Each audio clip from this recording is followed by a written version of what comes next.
Hello digital people, నా పేరు Ravikiran. Welcome to the podcast.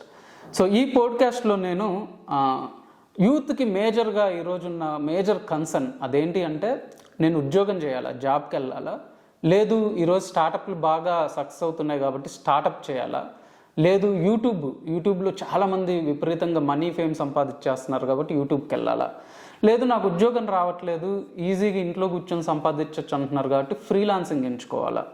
So ఈ కన్ఫ్యూజన్లో ఉన్నారు. అలాంటి వాళ్ళందరి కోసం నా ఎక్స్పీరియన్స్లో నేను ఈ 4 డివిజన్స్లో వర్క్ చేశాను కాబట్టి వీటిల్లో ఉన్న హడిల్స్ చెప్తాను.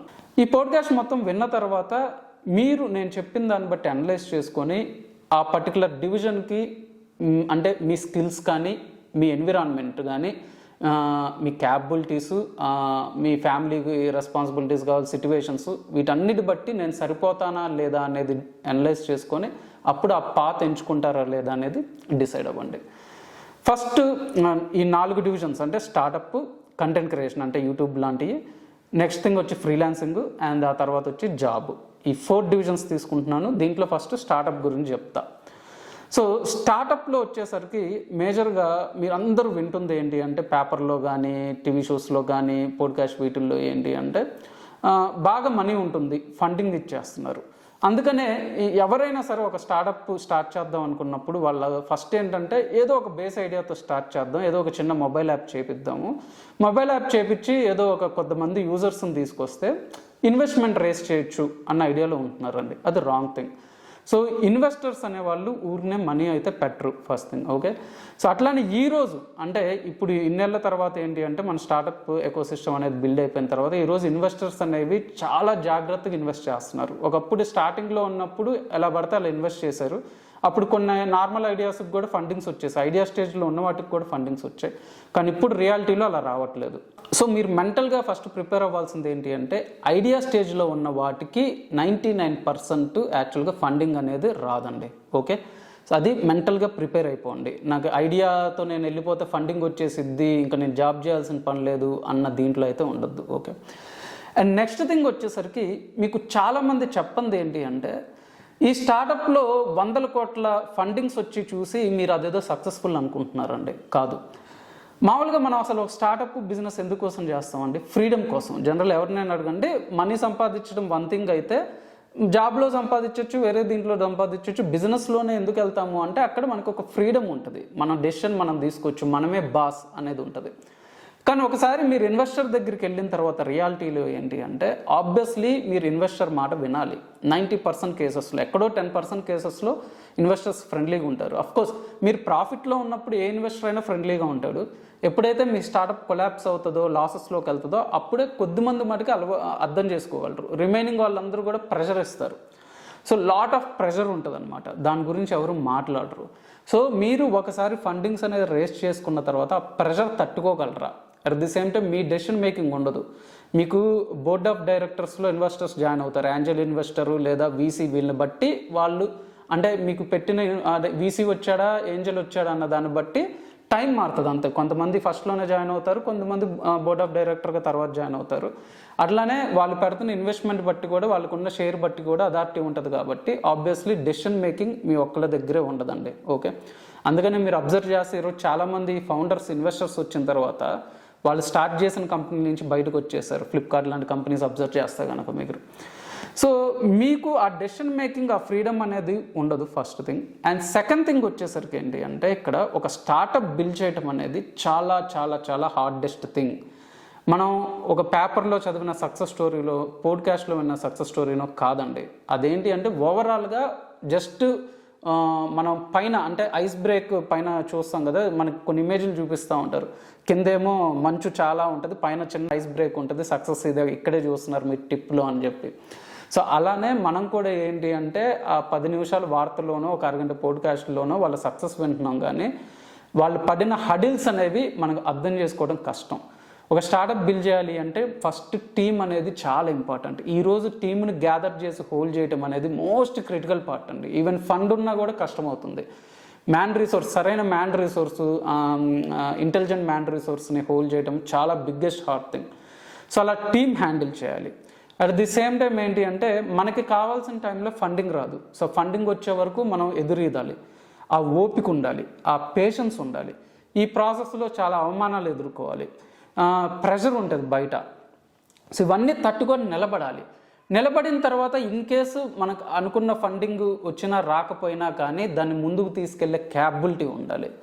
సో ఇవన్నీ చేయగలిగితేనే ఒక స్టార్టప్ మనం బిల్డ్ చేయగలం. ఇంకోటండి, ఫండ్ రాగానే మనం సక్సెస్ అయినట్టు కాదు. ఫండ్ వచ్చిన తర్వాత ఏమవుతుందంటే ఆ ఫండింగ్ ఎక్కడ పెట్టాలి అనేది మెయిన్ ప్రయారిటీ కదా. అంటే టెక్నాలజీ మీద ఇన్వెస్ట్ చేస్తావా, లేదు దాన్ని తీసుకెళ్ళి మామూలుగా ఎక్స్పాన్షన్ మీద ఇన్వెస్ట్ చేస్తావా, ఇవన్నీ మనం ప్లాన్ చేసుకోవాలి. మళ్ళీ ఆ ఫండ్ సరిపోతుందా లేదా మనం అనుకున్న విజన్కి, మళ్ళీ ఇంకొక ఇన్వెస్టర్ దగ్గరికి వెళ్ళాలి. ఈ ఇన్వెస్టర్ ఏమో ప్రెషర్ పెడతా ఉంటాడు, నాకు రిటర్న్స్ రాలేదేంటి, ఇంకో ఇన్వెస్టర్ దగ్గరికి వెళ్దాము అని చెప్పేసి. సో ఇలా ఒక ప్రాసెస్లో ఒక లూప్లో తిరుగుతూ ఉంటాం అనమాట. సో ఇదంతా మనం మెయింటైన్ చేయగలమా లేదా అనేది డిసైడ్ అవ్వాలండి. కొద్దిమంది ఇవంతా మెయింటైన్ చేయలేరు. చాలామంది ఏంటి అంటే ఒక టీంలో మెంబర్ లాగా వర్క్ చేసే క్యాపబిలిటీ ఉంటుంది కానీ లీడ్ చేసే క్యాపబిలిటీ ఉండదు. అదేమీ రాంగ్ థింగ్ కాదండి. మనకేంటంటే సొసైటీ ఏం చేస్తుందంటే అండి, లీడరే గొప్ప అని చెప్తుంది కానీ టీం గొప్ప అనేది ఏదో ముక్తసరిగా చెప్తారు. ఎవరైనా లీడర్ వచ్చినప్పుడు నా టీం లేకపోతే నేనేమి చేసేవాడిని కాదు అని చెప్పి వదిలేస్తాడు. కానీ లీడర్ ఎంత గొప్ప దాంట్లో టీం ప్లేయర్ కూడా అంతే గొప్ప. ఓకే, కాకపోతే లీడర్ ఎక్కువ పెయిన్ తీసుకుంటాడు, ముందు ఉంటాడు, సో అవన్నీ చేస్తాడు కాబట్టి కొద్దిగా మామూలు వాళ్ళ మీద కొద్దిగా వాళ్ళకి ఇంపార్టెన్స్ ఉంటుంది. కానీ జనరల్గా ఏంటి అంటే నువ్వు ఇవన్నీ లీడ్ చేయలేవు, కేవలం ఒక టీం ప్లేయర్ లాగా ఒక వర్క్ మటుకే చేయగలవు. అంటే నీకు వర్క్ ఇష్టం, అంతేగాని బిజినెస్ మాట్లాడటం కానీ ఏదైనా చిన్న మ్యానిపులేషన్స్ చేయటం కానీ మేనేజ్మెంట్ చేయటం కానీ ఈ స్కిల్స్ ఏమి నీ దగ్గర లేవు అనుకున్నప్పుడు మటుకు మనం స్టార్టప్కి అనేది పనికిరామండి. స్టార్టప్లు ఇవన్నీ చేయాలి, టీమ్ని మేనేజ్ చేయాలి, క్లయింట్ని మేనేజ్ చేయాలి, వెండర్స్ని మేనేజ్ చేయాలి, కొన్ని చోట మ్యానిపులేషన్స్ చేయాలి, తప్పదు. బిజినెస్లో ఉన్నప్పుడు చిన్న చేయాల్సి వస్తుంటాయి, కొంతమంది హై లెవెల్లో చేస్తూ ఉంటారు. ఆ ప్రెషర్ తీసుకోవాలి, ఓకే, అందరికీ సమాధానం చెప్పాలి. మన ఉద్యోగం చేస్తుంటే ఒక క్లయింట్కి ఆన్సర్ చేయాలి. ఇక్కడ వీటిల్లో ఉన్నప్పుడు ఏంటంటే 100 మంది కస్టమర్స్కి ఆన్సర్ చేయాలి, వెండర్స్కి ఆన్సర్ చేయాలి, ఇన్వెస్టర్స్కి ఆన్సర్ చేయాలి. ఏంటన్నా ఇవన్నీ చెప్తున్నావు, నువ్వు నెగిటివ్ మైండ్ సెట్లో ఉన్నావు, నెగిటివ్ ఎక్కిస్తున్నావు మాకంటే ఇది నెగిటివ్ కాదు భయ్యా, ఇది రియాలిటీ. ఈ రియాలిటీ ఎవడు చెప్పడు, ఎందుకంటే భయం. ఆ రియాలిటీ ఫేస్ చేయడం ఎప్పటికైనా భయం అనమాట. బిజినెస్ చేయాలనుకున్నప్పుడు ఇలాంటివి వింటే ఇవన్నీ లేకుండా ఏం సక్సెస్ అవుతాం, ఇవన్నీ చెప్తున్నావు ఏంటి అంటారు. కానీ ప్రాక్టికల్గా దిగిన తర్వాత, అందుకనే చాలామంది ఏంటంటే మన ఇండియాలో కూడా మీరు నెంబర్ రేట్ చూసుకుంటే కనుక 90% ఆఫ్ స్టార్టప్స్ ఎందుకు ఫెయిల్ అవుతున్నాయి అంటే ఈ ప్రాక్టికల్ రియాలిటీ తెలియదు కాబట్టి వాళ్ళు వచ్చి ఈజీ 1 ఇయర్లో సక్సెస్ అయిపోతాం, 6 నెలల్లో సక్సెస్ అయిపోతాం, ఇంట్లో వాళ్ళకి చెప్పేస్తారు, లేదా అప్పులు తీసుకొస్తారు. సో అలా తెచ్చి వర్క్ స్టార్ట్ చేసిన తర్వాత ఇవన్నీ ఫేస్ చేస్తారు కాబట్టి అప్పుడు వాళ్ళకున్న మనీ రిసోర్స్ అయిపోయిన తర్వాత ఏం చేయాలో తెలియదు. అప్పుడు వాళ్ళకి ఐడియా అనేది స్టార్ట్ అవుతుంటుంది. ఇప్పుడు నేనైనా ఒక 2-3 స్టార్టప్లు చేతులు కాల్చుకున్నాకే ఎక్స్పీరియన్స్ వచ్చింది. మీలో చాలామందికి ఎక్స్పీరియన్స్ ఉండదు కాబట్టి చెప్తున్నాను. Okay, this is the reality of startup. But ఇవన్నీ దాటి మీరు ముందుకెళ్తే మీ దగ్గర ఒక ఎక్సలెంట్ మంచి ఐడియాతో పాటు మంచి ఎగ్జిక్యూషన్ ఉండి మీరు బాగా కష్టపడి మంచిగా టీము ఫండ్ ఇవన్నీ సమకూర్చుకుంటే డెఫినెట్గా మీకు మంచి ఛాన్స్ ఉందండి.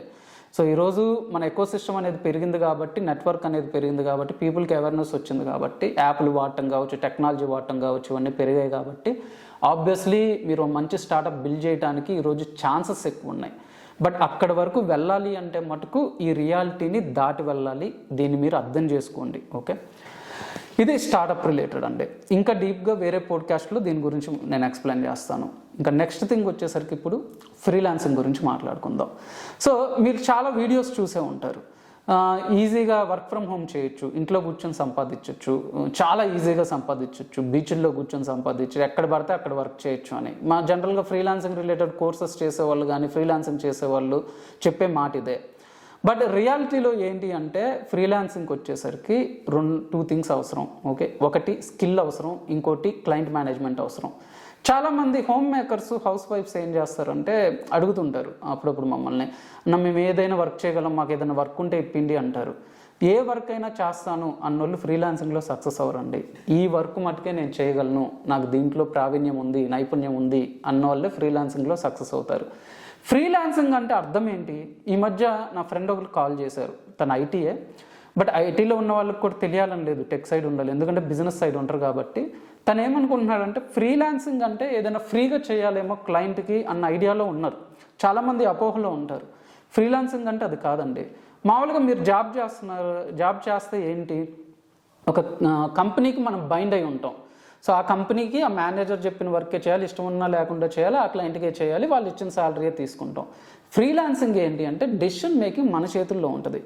మనం ఒక క్లయింట్కి వర్క్ చేయాలా వద్దా అనేది మనం డిసైడ్ అవ్వచ్చు. ఎప్పుడు వర్క్ చేయాలి వద్దు అంటే ఈ నెల నేను వర్క్ చేశాను, నెక్స్ట్ నెల నాకు ఏదో పర్సనల్ వర్క్స్ ఉన్నాయి లేదా బోర్ కొట్టింది, నేను వర్క్ ఆపేసుకుంటా, నేను చెయ్యను. అట్లానే ఇప్పుడు ఒక క్లయింట్ నేను ఇంత అమౌంట్ ఇస్తాను అంటే ఆ క్లయింట్ని పిక్ చేసుకోవాలా వద్దా, ఈ డెసిషన్ అంతా మన దగ్గర ఉంటుంది అనమాట. ఓకే, మోస్ట్లీ ఐటీ వీటిల్లో ఉంటే ఎక్కడి నుంచైనా వర్క్ చేసుకునే అవకాశం ఉంటుంది. దీన్ని ఫ్రీలాన్సింగ్ అంటారు జనరల్గా. మామూలుగా మనం సినిమా వాళ్ళని చూస్తూ ఉంటాం కదా, సినిమాలో యాక్ట్ చేసే వాళ్ళు ఒక రకంగా ఫ్రీలాన్సర్సే. ఈరోజు ఒక సినిమాలో యాక్ట్ చేస్తారు, ఇంకో రోజు ఇంకో సినిమాలో యాక్ట్ చేస్తారు. టెక్నీషియన్స్ కావచ్చు, యాక్టర్స్ కావచ్చు, వీళ్ళందరూ ఫ్రీలాన్సర్స్ కిందకే వస్తారు.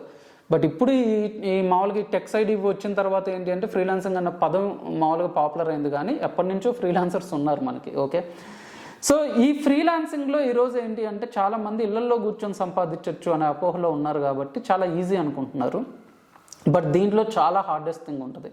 ఎందుకంటే ఒక ఉద్యోగం చేసేటప్పుడు జనరల్గా మనకు ఉద్యోగం వచ్చిన తర్వాత శాలరీ గురించి మనం ఆలోచించక్కర్లా. కంపెనీ అనేది ఎవ్రీ మంత్ మనకు శాలరీ వస్తుంది, మనం కరెక్ట్గా వర్క్ చేస్తుంటే. క్లయింట్ గురించి ఆలోచించక్కర్లా, టీం గురించి ఆలోచించక్కర్లా, రిసోర్స్ గురించి, ఇన్ఫ్రాస్ట్రక్చర్ వీటి గురించి ఆలోచించక్కర్లా. కానీ ఫ్రీలాన్సింగ్లో ఏంటి అంటే ఒక క్లయింట్ని పట్టుకోవడం ఎలాగా, ఒక క్లయింట్ని కన్విన్స్ చేయడం ఎలాగా, క్లయింట్ వర్క్ చేయించుకున్న తర్వాత మనీ ఇవ్వడు, వాళ్ళ నుంచి తెచ్చుకోవడం ఎలాగా. సో అలాంటి ఎదురు దెబ్బలు తిన్న తర్వాత మనకి ఎక్స్పీరియన్స్ వస్తూ ఉంటుంది. So at the same time అసలు నాకు ఒకరు వర్క్ ఇవ్వాలి అంటే నా దగ్గర ఏం స్కిల్ ఉండాలి, నేనేం నేర్చుకోవాలి, ఇవన్నీ తెలుసుకొని ఆ స్కిల్ నేర్చుకొని ఆ క్లయింట్ మేనేజ్మెంట్ తెలిస్తే మనం ఫ్రీలాన్సింగ్ చేయగలం. నేను ఫ్రీలాన్సింగ్లో 10 లక్షలు సంపాదించాను, 20 లక్షలు సంపాదించాను అని చెప్తూ ఉంటారు. సంపాదిస్తారు, కానీ వాళ్ళు అది సంపాదించడానికి 4-5 ఏళ్ళు టైం పడుతుంది. ఫస్ట్ ఇయర్ మొత్తం సబ్జెక్ట్ నేర్చుకుంటారు, సెకండ్ ఇయర్ క్లయింట్ మేనేజ్మెంట్ నేర్చుకుంటారు, చిన్న చిన్న ప్రాజెక్ట్స్తో స్టార్ట్ చేస్తారు. ఒక థర్డ్ ఇయర్ నుంచో 4th ఇయర్ నుంచో మంచి ఎర్నింగ్స్ స్టార్ట్ అవుతాయి. మనం ఏమనుకుంటామంటే స్టార్ట్ చేసిన 5వ రోజు 10వ రోజు లేదా 1 మంత్ కోర్స్ అయిపోగానే మనకు కూడా 5 లక్షలు 10 లక్షలు వచ్చేస్తాయి అనుకుంటాం. ఎక్కడో కొద్దిమందికి ఏంటంటే మంచి ఇంగ్లీష్ స్పీకింగ్ స్కిల్స్ ఉండి, వాళ్ళు మంచి టెక్నికల్ స్కిల్స్ ఉండి, క్లయింట్ మేనేజ్ చేసే క్యాపబిలిటీలు ఉంటే వాళ్ళకి అదృష్టం కలిసి వచ్చి ఏదైనా మంచి ప్రాజెక్ట్స్ వస్తే నేర్చుకున్న కొన్ని రోజులకే మంచి మనీ ఎర్న్ చేసుకునే అవకాశం ఉంటుంది. కానీ ఎవరికైనా ఏంటి అంటే ఒక 2 to 3 years అయితే టైం పడుతుంది జనరల్గా. అండ్ అన్నిటికంటే ముఖ్యమైనది స్కిల్ అండి. మీకు మామూలుగా డేటా ఎంట్రీ వర్క్లని, రికార్డులు సబ్మిట్ చేయటాలని, ఆ యాప్లు ఇవి చేయటాలని, ఇవన్నీ ఏంటి అంటేనండి బేసికల్గా చెప్పాలి అంటే ఏదో చిన్న మనీ సంపాదించుకోవడానికి, అట్ ది సేమ్ టైం ఏదో అది చేసే కంటెంట్ క్రియేటర్ సర్వైవ్ అవ్వడానికి తప్పితే మీకు ఉపయోగపడే కావు. మీరు ఫ్రీలాన్సర్గా సస్టైన్ అవ్వాలి అంటే ఈరోజు మార్కెట్లో ఏ స్కిల్కి డిమాండ్ ఉంది. కంటెంట్ రైటింగ్, నేను కంటెంట్ రైటింగ్ చేయగలను, లేదా గ్రాఫిక్ డిజైనింగ్, వీడియో ఎడిటింగ్, ఇట్లా ఒక స్కిల్ నేర్చుకోవాలండి. లేదు మీకు బాగా ఎక్సెల్ ఫిల్ చేయటం వచ్చు, ఎక్సెల్ మెయింటైన్ చేయటం కావచ్చు, పవర్ పాయింట్స్ తయారు చేయటము, వీటన్నిటికి కూడా ఫ్రీలాన్సింగ్ అవకాశాలు ఉన్నాయి అన్నమాట. Even personal assistants, online personal assistants అని ఉంటారు. అంటే ఇప్పుడు యూఎస్ అటువైపు ఏంటంటే కొంతమంది క్లయింట్స్కి వాళ్ళ షెడ్యూల్స్ బిజీగా ఉంటాయి. వాళ్ళు ఏం చేస్తారంటే ఆన్లైన్లో ఒక అసిస్టెంట్ లాగా మనల్ని హైర్ చేసుకుంటారు. మనం ఏం చేయాలంటే వాళ్ళ జూమ్ మీటింగ్స్ కావచ్చు, ఈరోజు ఏమున్నాయి వర్క్స్, ఇవన్నీ వాళ్ళ యాప్స్ ఉంటాయి, నోషన్ అని చెప్పి ఎవర్ నోట్ ఇవి యాప్స్ ఉంటాయి. ఈ యాప్స్ మెయింటైన్ చేయటం, వాళ్ళ టు డూ లిస్ట్ మెయింటైన్ చేయటాలు, వాళ్ళకి రిమైండ్ చేయటాలు, ఏమన్నా మెయిల్స్ వస్తే వాళ్ళకి రిప్లైలు ఇవ్వటాలు, వీళ్ళు personal assistant, online personal assistant అంటారు. ఇలాంటివి చేయటం, ఇవన్నీ ఫ్రీలాన్సింగ్ కిందకు వస్తాయి అనమాట. అంతేగాని ఒక యాప్ ఇన్స్టాల్ చేసుకోవటం, లేదంటే ఇంకోటికి రిఫర్ చేయటాలు, ఓకే ఇన్స్టాగ్రామ్లోకి వెళ్ళి ఏదో ఫిల్ చేస్తే 50 రూపాయలు రావటాలు, ఇవన్నీ ఫ్రీలాన్సింగ్ కిందకి రావు జనరల్గా. ఫ్రీలాన్సింగ్లో లక్షలు కోట్లు సంపాదిస్తున్న వాళ్ళు, ఇరగదీసే ఫ్రీలాన్సర్స్ ఇండియా వైడ్గా బోల్డ్ మంది ఉన్నారు. ఫ్రీలాన్సింగ్లో చాలా మనీ ఉంది. ఎందుకంటే నువ్వు కంపెనీలో ఎంత వర్క్ చేసినా నీకు శాలరీ ఏంటి, ఎగ్జాంపుల్కి 50,000 అనుకోండి. మీరు పొద్దున్న నుంచి సాయంత్రం వరకు వర్క్ చేసి 30 days వర్క్ చేసినా 50,000 వస్తాయి. ఇంకో నెక్స్ట్ ఇయర్ మీకు పెంచితే 60,000 70,000 పెంచుతారు. ఫ్రీలాన్సింగ్లో ఏంటి అంటే ఒక క్లయింటే మనకు 60,000 ఇవ్వచ్చు, అది నువ్వు 10 రోజుల్లో పూర్తి చేసి ఇంకో క్లయింట్ని పిక్ చేసుకోవచ్చు, ఇంకో క్లయింట్తో వర్క్ చేయొచ్చు, ఆ క్లయింట్ దగ్గర నువ్వు 1,00,000 ఛార్జ్ చేయొచ్చు. ఎస్పెషలీ నువ్వు వెస్ట్రన్ సైడ్ అంటే యూఎస్ యూకే ఇటు సైడ్ క్లయింట్స్కి వర్క్ చేస్తుంటే ఎక్కువగా మనీ వచ్చే అవకాశాలు ఉన్నాయి. బట్ ఇవన్నీ రావాలి అంటే నువ్వు ఒక స్కిల్ నేర్చుకోవాలి, టైం ఇన్వెస్ట్ చేయాలి, పేషెన్స్ ఉండాలి. నీతో పాటు ఇప్పుడు నువ్వు అక్కడవే వర్క్ చేయడం కాదు, ఒక్కోసారి టీం అవసరం అవుతారు. ఉదాహరణకి నువ్వు డిజిటల్ మార్కెటింగ్ ఫ్రీలాన్సర్గా స్టార్ట్ చేసావు, నువ్వు యాడ్స్ రన్ చేస్తున్నావు, కానీ నీ గ్రాఫిక్ డిజైనర్తో పని ఉంటుంది. సో నీకు వాళ్ళతో పరిచయం కావాలి. వాళ్ళతో కోఆర్డినేషన్ కావాలి, కంటెంట్ రైటర్తో అవసరం ఉంటుంది, కంటెంట్ రైటర్తో కోఆర్డినేషన్ కావాలి. వీళ్ళిద్దరిని నువ్వు మేనేజ్ చేసుకుంటూ క్లయింట్ దగ్గర వర్క్ తెచ్చుకొని నువ్వు ఫ్రీలాన్సింగ్ చేసుకుంటావు. సో ఇలాగ టీమ్ కోఆర్డినేషన్స్ అవసరం అవుతుంటాయి అన్నమాట కొన్నిసార్లు. సో ఈ పెయిన్ పాయింట్స్ అన్నీ నేను తీసుకోగలను ఇండివిజువల్గా అనుకుంటేనే ఫ్రీలాన్సింగ్లోకి వెళ్ళాలి. సో ఫ్రీలాన్సింగ్లో హడిల్స్ ఏంటి అంటే కనుక టైం పడుతుంది. అండ్ నెక్స్ట్ థింగ్ వచ్చేసరికి క్లయింట్ మేనేజ్మెంట్ తెలియాలి, క్లయింట్ని ఎలా పట్టుకోవాలో తెలియాలి, ప్రాజెక్ట్స్ ఎలా తెచ్చుకోవాలో తెలియాలి. ఫారెన్ క్లయింట్స్ అయితే కనుక మనకి ఇంగ్లీష్ లాంగ్వేజ్ వచ్చి ఉండాలండి. వాళ్ళు వెంటనే ట్రస్ట్ చేయరు మనల్ని. 100 మందికి నువ్వు పిచ్ చేస్తే ఒకళ్ళిద్దరు రెస్పాన్స్ ఇస్తారు. గుర్తుంచుకోండి, ఫ్రీలాన్సింగ్ అప్వర్క్ కానీ లింక్డ్ఇన్ వేటిల్లోకైనా వెళ్ళి మీరు 100 మందికి పిచ్ చేస్తే నేను ఫ్రీలాన్సింగ్ చేస్తాను అని ఎక్కడో ఒకళ్ళిద్దరు లేదా ఒక 4-5 మీకు రెస్పాన్స్ ఇస్తారు. వాళ్ళు ఫస్ట్ ట్రస్ట్ చేయరు, మీరు ఫ్రీగా వర్క్ చేయాల్సి ఉంటుంది ఫస్ట్ ఫ్యూ ప్రాజెక్ట్స్. అంటే మీకు ఎక్స్పీరియన్స్ లేకపోతే నాకు ఎక్స్పీరియన్స్ వచ్చే వరకు అనేది ఒక 2-3 ప్రాజెక్టులు ఫ్రీగా వర్క్ చేయాల్సి ఉంటుంది. ఆ తర్వాత మీరు ఒక పోర్ట్ఫోలియో పెట్టుకొని ఆ పోర్ట్ఫోలియో ఏం చేస్తారంటే లింక్డ్ఇన్లోనో లేదా అప్వర్క్ లాంటి ప్లాట్ఫామ్స్లోనో పెట్టి నేను ఈ వర్క్స్ చేశానని వాళ్ళకి చూపించి వాళ్ళకు ఒక నమ్మకం వచ్చిన తర్వాత చిన్న చిన్న ప్రాజెక్ట్స్తో స్టార్ట్ అయ్యి మీకు ఆ ప్రాజెక్ట్స్ చేసుకుంటూ వెళ్ళేటప్పుడు మీరు క్లయింట్ టెస్టిమోనల్స్ ఇస్తారు. మీకు ఎక్స్పీరియన్స్ వచ్చే కొద్దీ పోర్ట్ఫోలియో పెరుగుతుంటుంది కాబట్టి ఆ పోర్ట్ఫోలియో చూసి అప్పుడు వేరే క్లయింట్స్ రావడం స్టార్ట్ చేస్తారు. అలా మీరు గట్టిగా ఒక 4-5 ప్రాజెక్ట్స్ చేస్తే నెట్వర్క్ బిల్డ్ అయిపోతుందండి. అంటే వాళ్ళే రిఫర్ చేస్తూ ఉంటారు అనమాట. ఓకే, వేరే వాళ్ళకి ఆ క్లయింటే రిఫర్ చేస్తాడు. అప్పుడు మీరు ఆటోమేటిక్గా ఇంకా అక్కడి నుంచి వర్క్ స్టార్ట్ అయిపోతుంటాయి. అయితే పేరున్న ఫ్రీలాన్సర్స్ కూడా స్ట్రగుల్ అయ్యే సందర్భాలు ఉంటాయి. కొన్నిసార్లు ఏమవుతుందంటే ఒక నెల వర్క్ ఉండొచ్చు, వర్క్ దొరకపోవచ్చు. ఇప్పుడు కాంపిటీషన్ విపరీతంగా పెరిగింది కాబట్టి. సో ఇప్పుడు చూడండి, చాలామంది వెడ్డింగ్ ఫోటోగ్రాఫర్స్ వీళ్ళు ఉంటారు, వీళ్ళ దగ్గర వింటూ ఉంటాం. వాళ్ళకి చాలా స్కిల్ ఉంటుంది, కానీ సీజనల్ కాబట్టి వాళ్ళ బిజినెస్ సీజన్ మీద డిపెండ్ అయి ఉంటుంది, కాంపిటీషన్ ఉంటుంది కాబట్టి ఒక్కోసారి వాళ్ళకి వర్క్ దొరికిద్ది, ఒక్కోసారి దొరకదు. వాళ్ళు ఫ్రీలాన్సర్సే. సేమ్ అదే థింగ్ మీకు ఇక్కడ ఆన్లైన్లో ఈ చేసే వాటికి కూడా అప్లై అవుతుంది అనమాట. సో కష్టమైతే చాలా ఉంటుంది. ఇవన్నీ నేను తట్టుకోగలను అంటే ఇండివిజువల్గా నాకు కొన్ని రోజులు వర్క్ లేకపోయినా నేను క్లయింట్స్ని పిచ్ చేస్తూ వెళ్ళగలను. పేషెన్స్ ఉంది నాకు. అట్ ది సేమ్ టైం నాకు స్కిల్ ఉంది, నాకు ఒక మంచి సబ్జెక్ట్ వచ్చు, నేర్చుకొని వర్క్ చేస్తాను, కష్టపడతాను. ఫస్ట్ ఇయర్ మొత్తం చాలా హార్డ్గా ఉంటుంది. ఎందుకు అంటే మనకి ఎప్పుడు మనీ వస్తుందో తెలీదు. ఇంట్లో వాళ్ళేమో ఏంట్రా ఖాళీగా కూర్చున్నాం అంటూ ఉంటారు, జాబ్ ఏం కనపడదు కాబట్టి. మనకు ఆ బిజినెస్ ఫ్రీలాన్సింగ్ ఇంకోటి ఏంటంటే బిజినెస్ అనుకోండి, ఏదో ఒకటి నేను ఏదో కంపెనీ పెట్టుకున్నానని చెప్పొచ్చు. ఫ్రీలాన్సింగ్ అదేం ఉండదు, బిజినెస్లా ఉండదు కదా. మనం ఇండివిజువల్ నేమ్తోనే చేస్తూ ఉంటాం, ఒక ఆఫీస్ ఏమి ఉండదు. సో ఇవన్నీ తట్టుకొని నేను నిలబడగలను అనుకున్నప్పుడే ఫ్రీలాన్సింగ్ ఎంచుకోండి. బట్ మీరు ఫ్రీలాన్సర్కి వెళ్తే బిగ్గెస్ట్ అడ్వాంటేజ్ ఏంటి అంటే మీకు నచ్చిన క్లయింట్ని మీరు పిక్ చేసుకోవచ్చు. మీకు మంచి ఎక్స్పీరియన్స్ వచ్చిన తర్వాత చాలా మంచి మనీ ఉంది. 99 డిజైన్స్, అప్వర్క్, ఫైవర్ ఇట్లా చాలా ప్లాట్ఫామ్స్ ఉన్నాయి.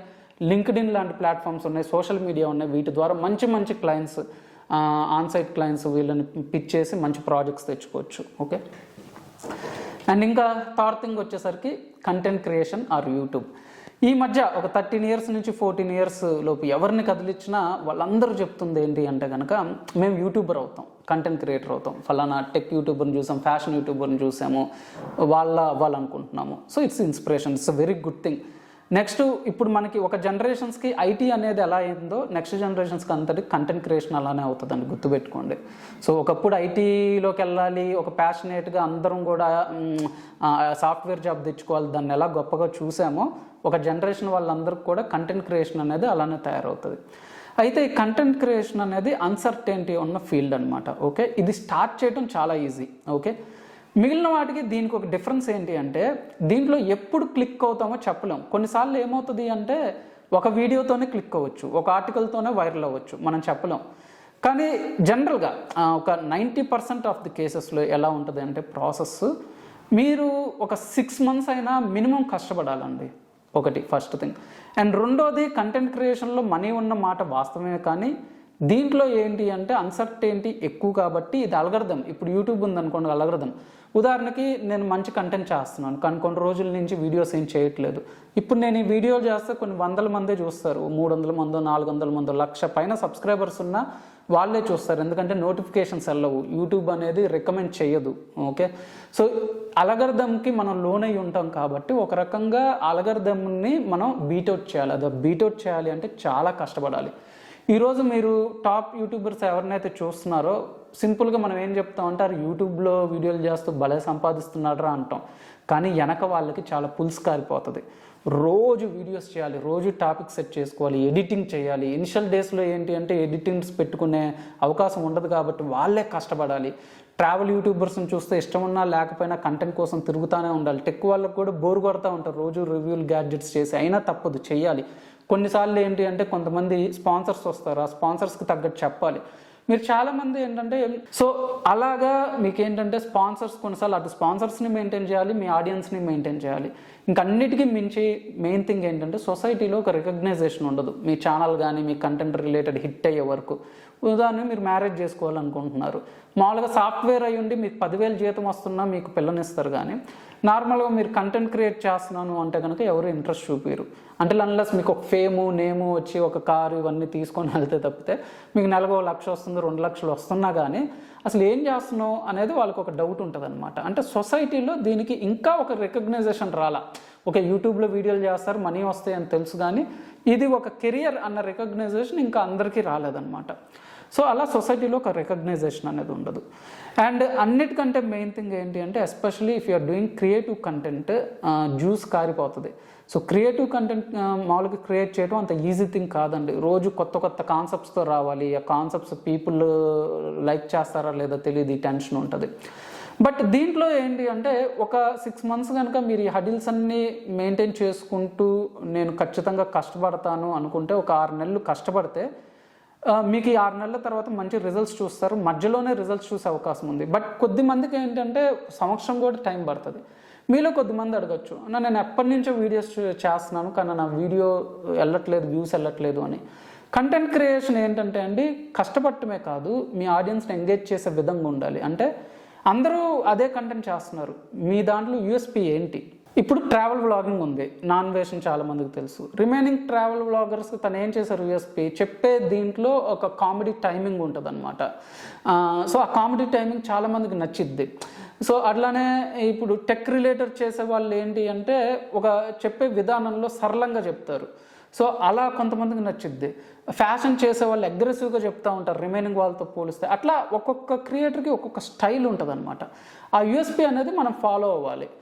ఆ యూఎస్పీ ఆడియన్స్కి నచ్చింది అంటే కనుక వెంటనే క్లిక్ అయ్యే అవకాశాలు ఉంటాయి అన్నమాట. లేదు కొన్నిసార్లు కొన్ని టాపిక్స్ ఏమవుతాయి అంటే బర్నింగ్ టాపిక్స్ తీసుకున్నప్పుడు ఆటోమేటిక్గా మనకు తెలియకుండానే వైరల్ అవుతుంటాయి. అలాంటి ఐడెంటిఫై చేసుకొని మళ్ళీ మళ్ళీ రిపీటెడ్గా ఇది చేస్తూ ఉంటే ఛానల్ గ్రో అవుతుంది అనమాట.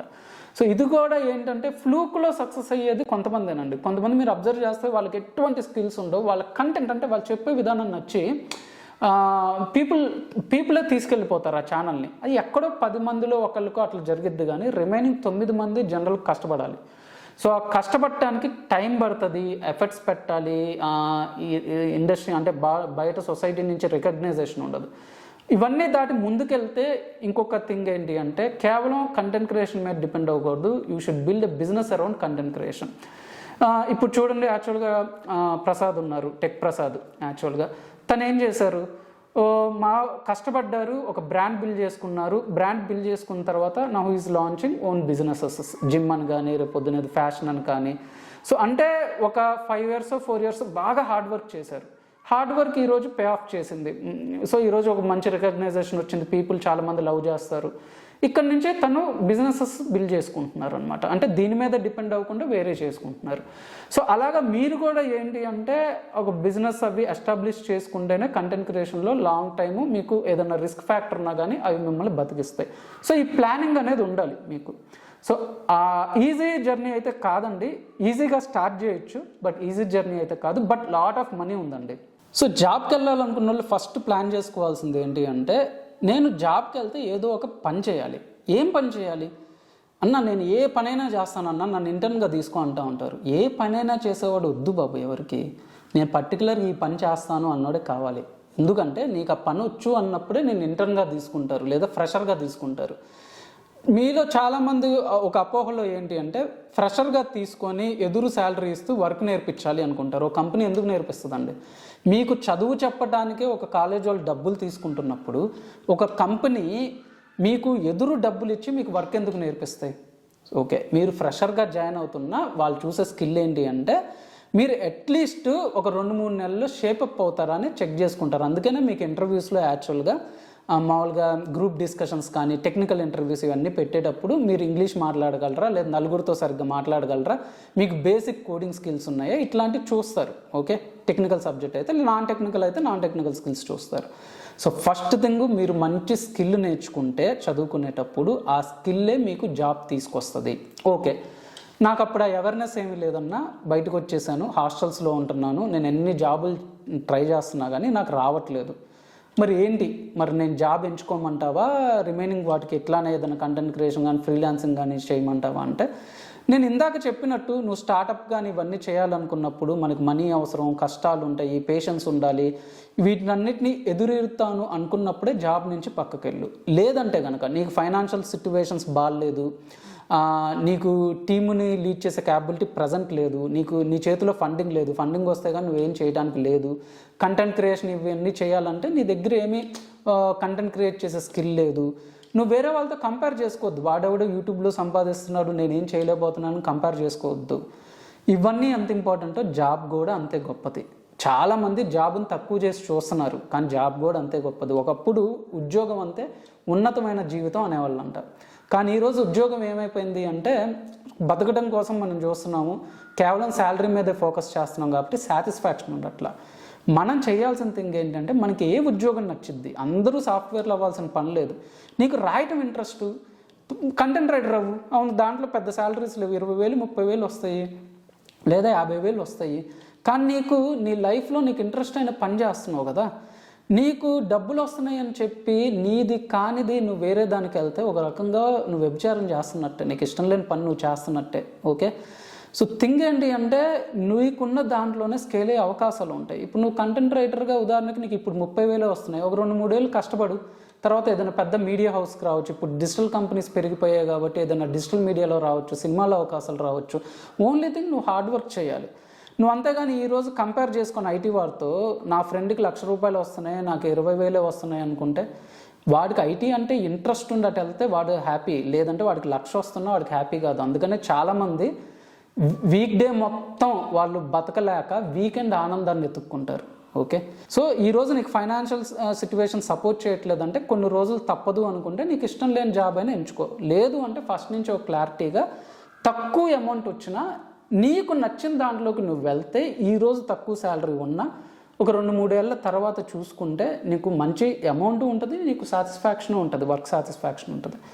అందుకనే నువ్వు నీ ఫ్రెండ్స్నే చాలామందిని కదిలిస్తే, ఇప్పుడు యూఎస్లో ఉన్న వాళ్ళు చాలామంది కూడా జనరల్గా వాళ్ళు ఏంటంటే మనీ కోసం వర్క్ చేస్తుంటారు, but they won't find any satisfaction in their work. వాళ్ళు రొటీన్గా సాగుతూ ఉంటుంది అనమాట లైఫ్ వాళ్ళది. ఓకే, మనీ కోసం వచ్చారు, డిసైడ్ అయ్యారు, మనీ కావాలి, ఇంకా వెళ్తూ ఉంటారు, అలా డిసైడ్ అయ్యారు వాళ్ళు. నువ్వు అలా డిసైడ్ అవ్వగలవా, అలా అడ్జస్ట్ అవ్వగలవా అనేది నువ్వే చెక్ చేసుకోవాలి. But end of the day నువ్వు జాబ్కి వెళ్ళినప్పుడు ఏంటి అంటే కనుక, రిమైనింగ్ అన్నిటి వాటితో పోల్చుకుంటే ఇక్కడ రిస్క్ ఫ్యాక్టర్ తక్కువ, కాకపోతే నీ గ్రోత్ ఏంటంటే తక్కువ ఉంటుంది. మామూలుగా జాబ్ గురించి ఇంకో థింగ్ ఏంటి అంటే అండి, ఎస్పెషల్లీ ఇప్పుడు ఈ పోడ్కాస్ట్లు అన్నీ వినేటప్పుడు, ఈ సక్సెస్ స్టోరీస్ వినేటప్పుడు చాలామంది ఏం చెప్తారంటే, నువ్వు ఉద్యోగం చేస్తుంటే ఒకటి కింద వర్క్ చేయాలి, ఆ కంపెనీ నీది కాదు, కంపెనీ నేను లవ్ చేయదు, నువ్వు ఎన్నాళ్ళు కష్టపడినా కానీ నీ సొంత ఇది కాదంటారు. అది పర్ఫెక్ట్, 100% పర్ఫెక్ట్. కానీ అవన్నీ నమ్మేసి మీరు ఉన్న ఉద్యోగాలు వదిలేసి వెళ్ళిపోయారనుకోండి, కష్టమైపోద్ది. సో మీరు డిసైడ్ అవ్వాల్సింది ఏంటి అంటే, నీకు క్యాపబిలిటీ ఉందా లేదా, నీకు ఆ రిసోర్సెస్ ఉన్నాయా లేదా, నీకు ఆ ప్యాషన్ ఉందా లేదా, నువ్వు హడిల్స్ తట్టుకోగలవా అనేది నువ్వు డిసైడ్ అవ్వాలి. ఓకే, ఆ డెసిషన్ నువ్వు తీసుకోవాలి. ఓకే, సో అందుకనే మీరు జాబ్ని తక్కువగా చూడొద్దు. ఈరోజు మీకు వేరే రిసోర్సెస్ లేవు అంటే కనుక జాబ్ చేయండి, ఇన్కమ్ సంపాదించుకోండి, ఒక బ్యాకప్ పెట్టుకోండి, ఆ బ్యాకప్తోనే మీకు కావాల్సింది చేయండి. ఇక్కడ ఇంకొకరు చెప్పేది ఏంటి అంటే, ఒక రొటీన్ లైఫ్లోకి వెళ్ళిన తర్వాత ఇంకా బయట కొత్తగా ఏదైనా ట్రై చేయబుద్ది కాదు, అదే జాబ్లో కంటిన్యూ అవుతూ ఉంటాం అంటారు. కరెక్టే, కానీ నీకు బాగా ఇంట్రెస్ట్ ఉండి నీకు ప్యాషనేట్ ఉంటే ఏది ఆపదు భయ్యా. సో డెఫినెట్గా నీకు దాని మీద ఎక్కువ ఇంట్రెస్ట్ ఉంది అంటే, ఒక 3-4 ఏళ్ళు జాబ్ చేసి డబ్బులు సంపాదించుకొని నువ్వు చేయాలనుకున్న బిజినెస్ ఏదో ఒకటి స్టార్టప్ ఏదో ఒకటి ట్రై చేస్తావు. ఇవన్నీ end of the day reasons. So ఆ రీజన్స్ బ్రేక్ చేసి, ఆ మొనాటనీ అనేది బ్రేక్ చేసి నువ్వు కావాలనుకుంది చేయొచ్చు. నువ్వు స్టార్టప్కి పనికొస్తావా, కంటెంట్ క్రియేషన్కి పనికొస్తావా, ఫ్రీలాన్సింగ్ ఇంట్రెస్టా, జాబ్ ఇంట్రెస్టా, నీ ఇంట్రెస్ట్ బట్టి ఒకటి పిక్ చేసుకో. ప్రతి దాంట్లోనూ టైం ఇన్వెస్ట్ చేయాలి, ఎఫర్ట్స్ ఇన్వెస్ట్ చేయాలి, కష్టపడాలి. ఈజీగా అయితే ఏది రాదు. మీరు యూట్యూబ్ వీడియోల్లో చూసినట్టు నెలకి జీవితాలు మారిపోవటాలు, సంవత్సరానికి మారిపోవటాలు, లేదా వెంటనే ఎవడో వచ్చేసి ఫండ్ ఇచ్చేటాలు, జాబ్లో జాయిన్ అవ్వగానే లక్షల్లో శాలరీ రావటాలు, నీకు ఏ స్కిల్ లేకపోయినా ఒక ఎంఎన్సీ వచ్చి వెంటనే నీకు 60,000 5 లక్షల ప్యాకేజ్ ఇచ్చి తీసుకోవటాలు, ఇవన్నీ కూడా ఏంటి అంటే హైప్ తప్పితే రియాలిటీ కాదు. సో ఇప్పుడు మరి డెసిషన్ ఎలా తీసుకోవాలి అంటే నేను చెప్తాను. నార్మల్ అందరికీ తెలిసిందే, బట్ వర్కౌట్ అవుతుంది. ఒక పేపర్ తీసుకోండి. పేపర్ తీసుకొని ఒక 4 బాక్సెస్ గీసి స్టార్టప్, ఫ్రీలాన్సింగ్, కంటెంట్ క్రియేషను లేదా జాబ్. మీకు ఏదైనా ఇంట్రెస్ట్ లేదనుకోండి, ఫ్రీలాన్సింగ్ ఇంట్రెస్ట్ లేదు, అప్పుడు only startup, content creation, job ఇట్లా పెట్టుకొని ప్రతి దాంట్లో మీరేం చేయగలరు. ఇప్పుడు ఉదాహరణకి స్టార్టప్ ఉంది. ఒక స్టార్టప్ స్టార్ట్ చేయాలంటే నాకు ఒక 1 year 2 years ఫండింగ్ రాకపోయినా నేను ఐడియాని సస్టైనబుల్గా తీసుకెళ్ళగలనా, ఓకే, నా దగ్గర అందుకు తగ్గట్టు ఫండ్ ఉందా, ఇంట్లో వాళ్ళు సపోర్ట్ చేస్తారా, ఈ పాయింట్స్ రాసుకోండి. ఒక యూట్యూబ్ ఛానల్ చేయాలి అంటే కనుక నేను ఆడియన్స్ని అట్రాక్ట్ అయ్యే విధంగా కంటెంట్ చేయగలనా, ఎక్విప్మెంట్కి నేను ఏమైనా మనీ పెట్టుకోగలనా, సొసైటీ నుంచి ప్రెషర్ ఉన్నా కానీ నేను జాబ్ చేయకుండా ఒక యూట్యూబ్ ఛానల్ రన్ చేయగలనా, ఓకే. లేదు ఒక జాబ్కి వెళ్ళాలి అంటే కనుక నాకు నిజంగా ఒక మేనేజర్ కింద వర్క్ చేయడం ఇంట్రెస్టా, లేదు నాకు తక్కువ జీతం, నా స్కిల్కి తగ్గ జీతం లేకపోయినా నేను అడ్జస్ట్ అయ్యి వర్క్ చేయగలనా, నన్ను మేనేజర్ తిడుతున్నా కానీ, ఆఫీస్లో పాలిటిక్స్ ఉన్నా కానీ, ఇవన్నీ ఉన్నాయి తట్టుకొని నేను నా ఫ్యామిలీ కోసం జాబ్ చేయగలనా, ఇలా పాయింట్స్ రాసుకోండి. ఈ పాయింట్స్ అన్నీ రాసుకున్న తర్వాత మీరు ఒకసారి అనలైజ్ చేసుకుంటే మీ క్యాపబిలిటీ కానీ, మీకున్న రిసోర్సెస్ కానీ, మీకున్న పొటెన్షియల్ కానీ అవన్నీ మీకు క్లారిటీగా ఒక పిక్చర్ వస్తుంది. అప్పుడు ఓకే, నేను దీనికి సూట్ అవుతాను అనేది వస్తుంది. కాబట్టి అప్పుడు యూట్యూబ్కి రండి. యూట్యూబ్లో బోల్డ్ అంత ఇన్ఫర్మేషన్ ఉంది, మీకు గైడెన్స్ని కూడా పెద్ద అక్కర్లేదు. యూట్యూబ్కి వెళ్ళిపోయి ఇప్పుడు మీరు ఫ్రీలాన్సింగ్ చేయటం మీకు సూట్ అవుతాను అనుకున్నారు, అప్పుడు ఫ్రీలాన్సింగ్ ఎలా చేయాలి అనేది చూసుకుంటూ ఫేక్ వాటికి అట్రాక్ట్ అవ్వకుండా జెన్యూన్గా కంటెంట్ ఇచ్చే కొద్దిమంది ఛానల్స్ ఉంటాయి. ఆ ఛానల్స్ ఐడెంటిఫై చేసుకొని వాళ్ళు ఎట్లా కష్టపడ్డారు, ఎంత టైం పడుతుంది, ఇవన్నీ అనలైజ్ చేసుకుంటూ, లేదా ఉడమి అని ప్లాట్ఫామ్ ఉంటుంది. ఉడమిలో $300 $400 పెడితే కోర్సెస్ ఉంటాయి. ఆ 300 ఒక సినిమా టికెట్ పెట్టే బదులు ఆ $300 కోర్స్ తీసుకొని 400 అట్లాగా తర్వాత మీరు అనుకుంది ఇంప్లిమెంట్ చేయడానికి ట్రై చేయండి. సో ఈ నెక్స్ట్ పాడ్కాస్ట్ వీటిల్లో చెప్పినట్టు ఇంటర్నెట్లో మంచి రిసోర్సెస్ ఉంటాయి, మీకు ఉపయోగపడే రిసోర్సెస్, ఎడ్యుకేషన్ రిసోర్స్ కావచ్చు, మంచి ప్లాట్ఫామ్స్ కావచ్చు, ఇవన్నీ కూడా నేను పరిచయం చేయడానికి ట్రై చేస్తాను. ఇది స్క్రిప్టెడ్ పాడ్కాస్ట్ కాదు, నాకున్న ఎక్స్పీరియన్స్లో నాకు వచ్చిన ఐడియాలజీ ఈ వీడియో చేద్దామన్న ఉద్దేశంతో చేశాను. కొద్దిగా అటు ఇటుగా చెప్పుండొచ్చు, but end of the day డెఫినెట్గా ఎవరైతే యూటిలైజ్ చేసుకోవాలనుకుంటారో ఈ కంటెంట్ వాళ్ళకి యూటిలైజ్ అవుతుంది అనుకుంటున్నాను.